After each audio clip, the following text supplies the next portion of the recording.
Hello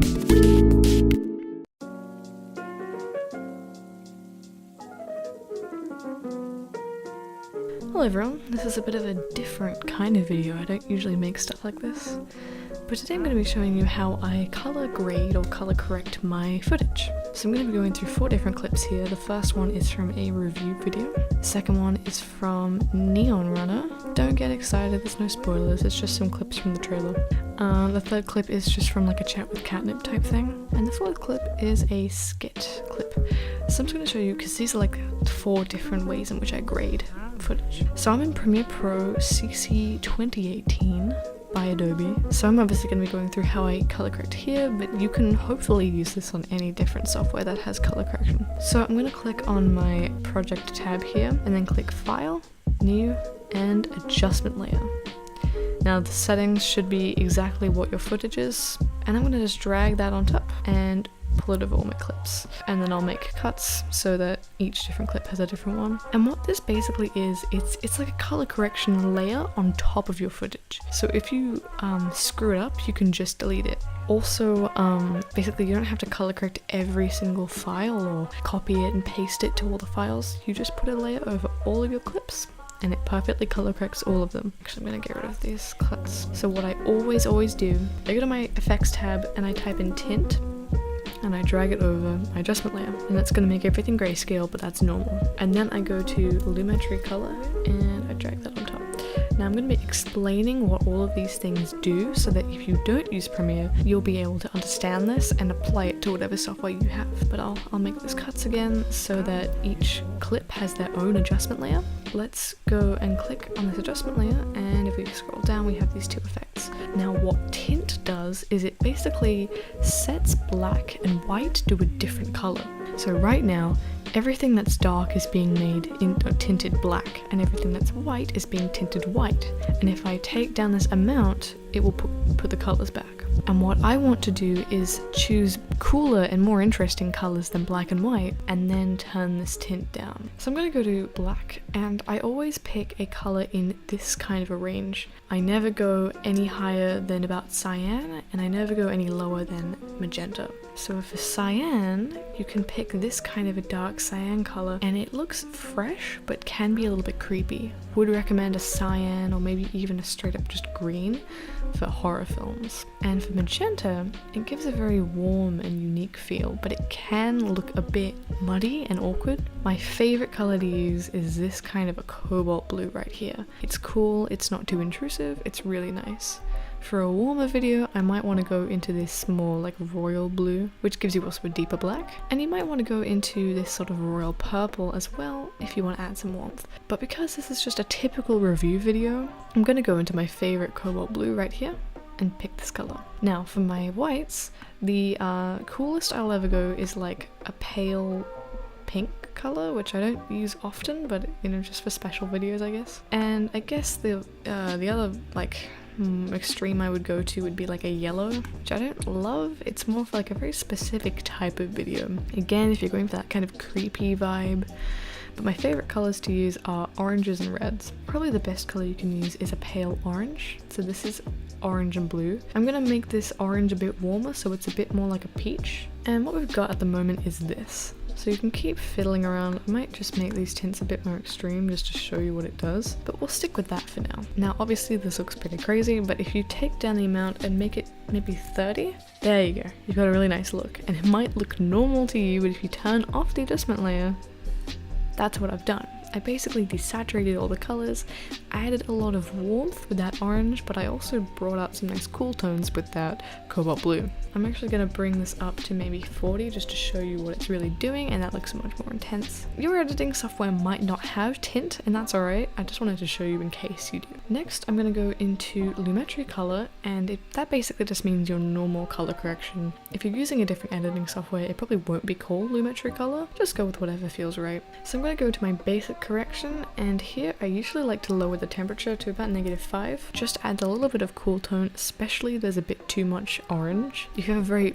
brightly lit scene, then it might end up looking very orangey because there's so many whites that are being turned to orange and not enough blacks that are being turned to blue. Also, cooler toned videos tend to look better than warmer toned videos. I don't really know why. I'm gonna bring that down to -10. And then saturation is where it all kind of comes together. I like to go to maybe like a 115, maybe 120.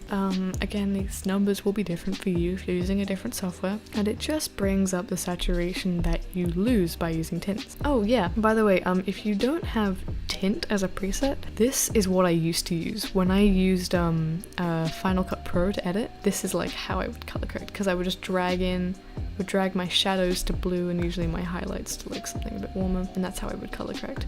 So if you have some kind of like circle like color correction and things like this, exact same principle. You have your cool tones in the shadows and your warm tones in the highlights. So yeah, that's basically all tint is doing. It's just easier to control.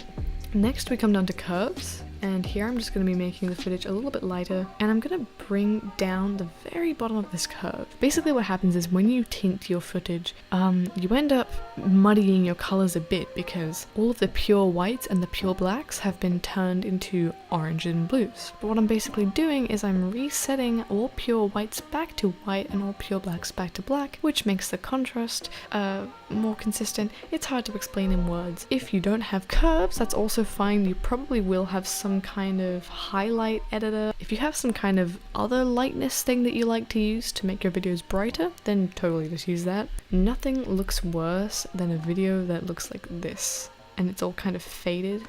Never be afraid of darkening your footage. And the last thing I'm going to do is go to my vignette and add a vignette, and all that is just a darkness around the edges. So maybe like oh god, wait, no. So I like to go for -0.5.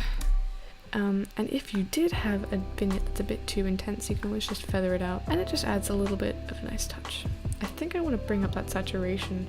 Yeah, that looks much stronger. So we got this footage, and then that's what it used to look like.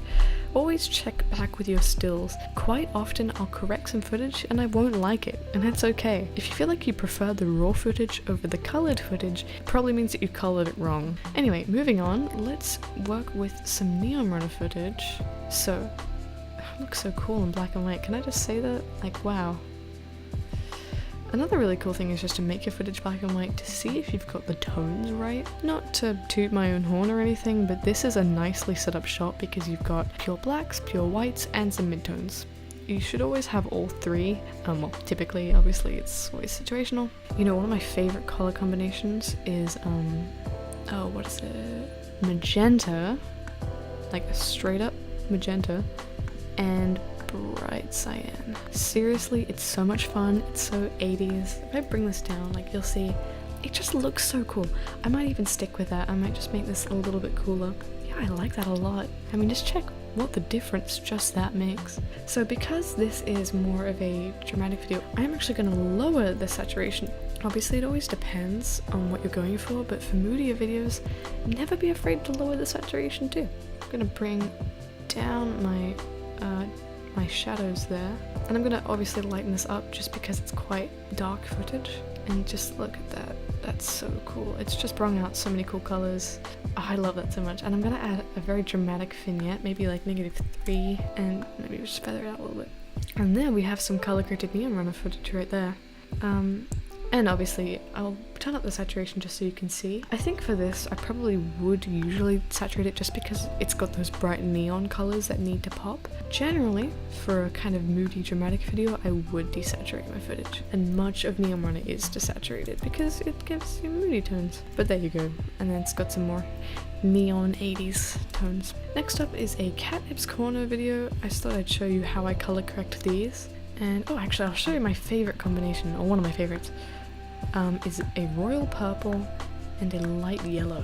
Oh, love it so much. Anyway, I might just make that a little bit more intense there.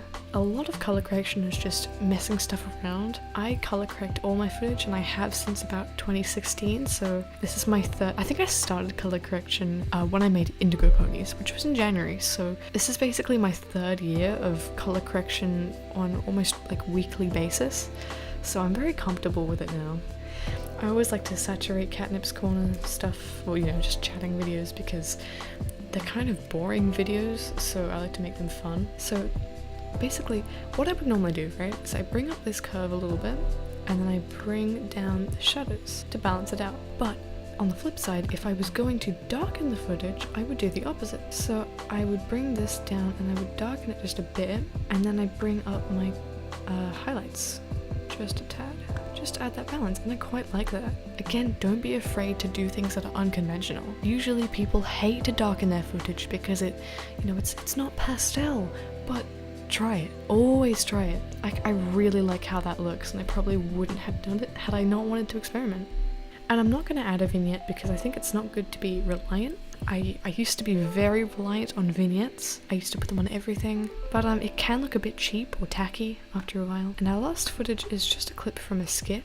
It's just this public transport skit I uploaded recently. So basically the same kind of thing, but because it's a skit, I usually try and do something a little bit creative. Let's go back to that cool tone, but we'll make it a bit desaturated, maybe more intense and light, and maybe go for a cool red. Why not? I haven't done any reds yet. I'm gonna bring up that saturation because it's a skit, and it's kind of a funny video. It's a good way to lighten your footage, to look at it in grayscale, because you're only paying attention to those blacks and whites, and as you can see, there's not really a lot of pure blacks. So I'm gonna bring that down, but I'm not sure if I want to darken this footage or if I want to lighten it. And I think I want to lighten it just because bringing it down really muddies it. Nah, I don't like that, that brings it too dark. Let's go for lightening it then. That looks much better. Okay. I'm not sure if I really need a vignette for this. I think because it's a pretty light-hearted video, I don't really. Actually, I think, hold on. Let me go into my shadows and pick maybe like a warmer color. No, that doesn't look good at all. Despite red being a warm tone, I think it's too cool. That's better. I like that more. Or do I? No, I don't. I still don't like that. Why don't I like that? I think because there's so many light tones, they're all being corrected red, and the red is not complementary to this scene because there's so many purple and blue tones. So I think I'm gonna cave back to a reliable. No, the orange. Oh man, this is difficult. It's not working. God damn it. Okay, that looks good. Maybe turn the temperature down? Let's go for a -10. Oh, okay, that looks way better.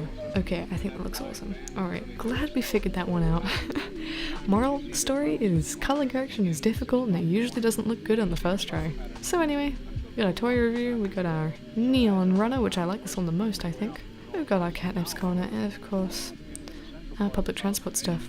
Anyway, I hope you enjoyed this really messy, unscripted view on how to color correct videos. If you have a particular way that you like to color correct, let me know. I'd really love to know how you guys color your footage.